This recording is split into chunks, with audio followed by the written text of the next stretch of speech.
Hello and welcome to a brand new episode in the Narcissism series on my channel, the first one of the new year. If you're a subscriber and have been following me, you know why I am so passionate about the narcissism subject. And if this is our first encounter, hit the subscribe button now so you can get notified when a new episode is released. And also you get to catch up on all the tools I have shared thus far, educating and raising awareness about toxic relationships and how they affect us. My intention and my mission is to help you uncover the abuse, empower you to rise above your trauma, and to rebuild your life. It's never too late, and it's not your fault. Please follow me on all the platforms where I share as much knowledge as I have, and ultimately inviting you to go on a journey of healing with me, if you so choose, and if you are ready to do the tough work. Let's start with today's topic. Is it wrong for you to recognize the good things your narcissist did for you, even though he or she is the source of your suffering? Well, this question has two answers: pre-discarding the narcissist and post.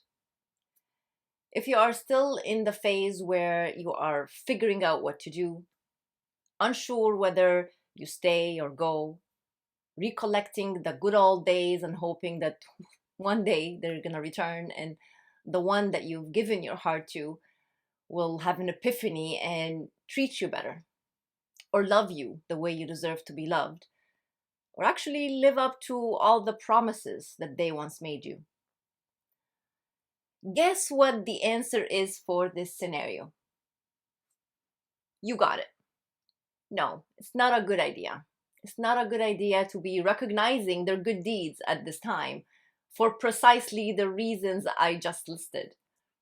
These thoughts would keep you entangled, confused, and unable to walk away from the toxic dynamic that you're in, from the narcissist who is indeed got you under his or her spell by the love bombing tactics, by the empty promises, by the roller coaster ride of good times followed by unbearable painful times, the second guessing of your self-worth, and the list goes on. If you were to recognize the nice things that the narcissist had done for you at this point, you will never leave. On the other hand, the answer is it's okay to recognize the good deeds if you have left a toxic environment, however, with caution. Let me elaborate on that. Preferably, you take your time to heal for a while after the separation. The reason being, if you start thinking about the nice things too soon, you will find yourself contacting them, caring about them, missing them. And if they are hoovering and intensifying their love bombing, trying to get you back, it will be so easy for you to fall for the trap and go back to them. And the abuse will intensify after your return, after they make sure and guarantee that they got you hooked again. That's exactly what happened to me, I must confess. I went back thinking he changed because he faked it so well, and because I wanted to believe in his goodness and in the potential that he had. I was choosing to see the good instead of the bad. So I went back and it was much worse. Mind you, I found a way to get away again, and this time I never looked back, and I have been no contact ever since. That's why I advise you not to think of the good deeds when you are just in the early phase of the separation. This phase is the toughest. This is when you gotta dig deep and find the strength to stick to your decision to stay away from them. They are bad news, very bad news. Your life is in need of a complete makeover in most of the cases. You would be one of the lucky ones if the damage was not so deep and you are able to bounce back from the trauma that you lived through, as short as the time was.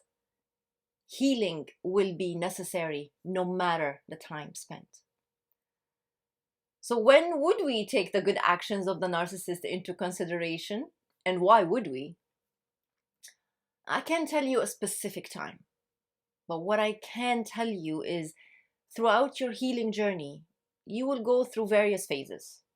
There is the anger phase, disappointed phase, grief phase, the disbelief phase, the guilt phase, the blaming phase.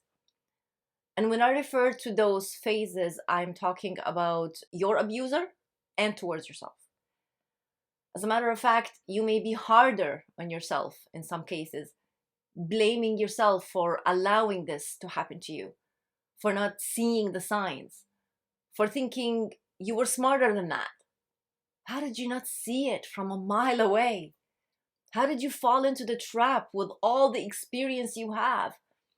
And the questions don't seem to end. This is from your side and also from those around you when you tell them what happened. Because believe me, expect a lot of people to ask you those same things.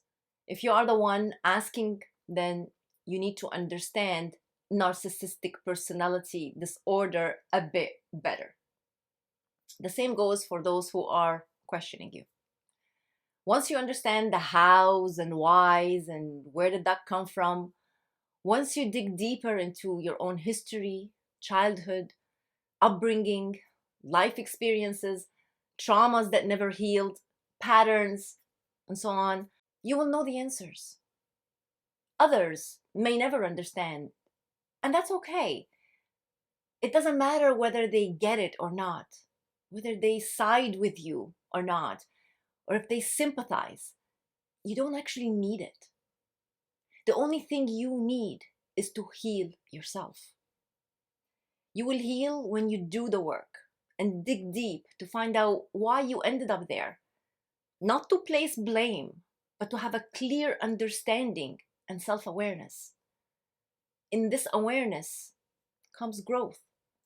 And with this growth, you embark on a new path, a new life, a new you.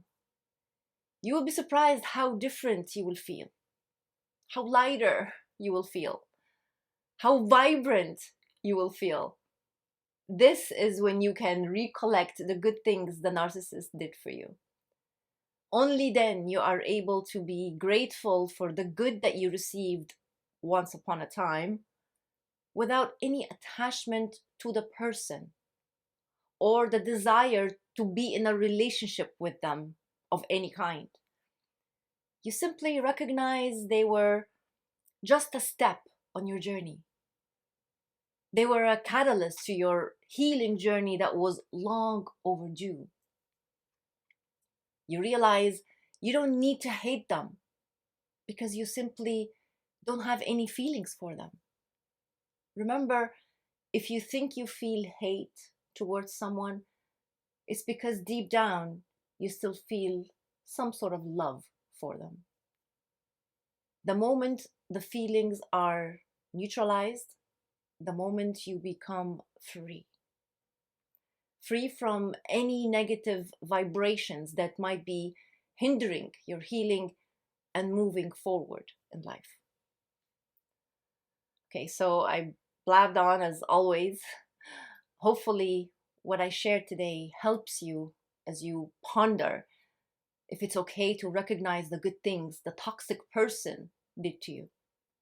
Now you know what to do. If you're still with them, please don't. It will hold you back. And if you are done with them, wait until you are further along in your healing. You are much stronger then. And until next time, take care of yourselves. Ciao, ciao. I hope you liked this video. Please do hit the like button and don't forget to subscribe. You can follow me on Instagram and on Facebook. Thank you for watching.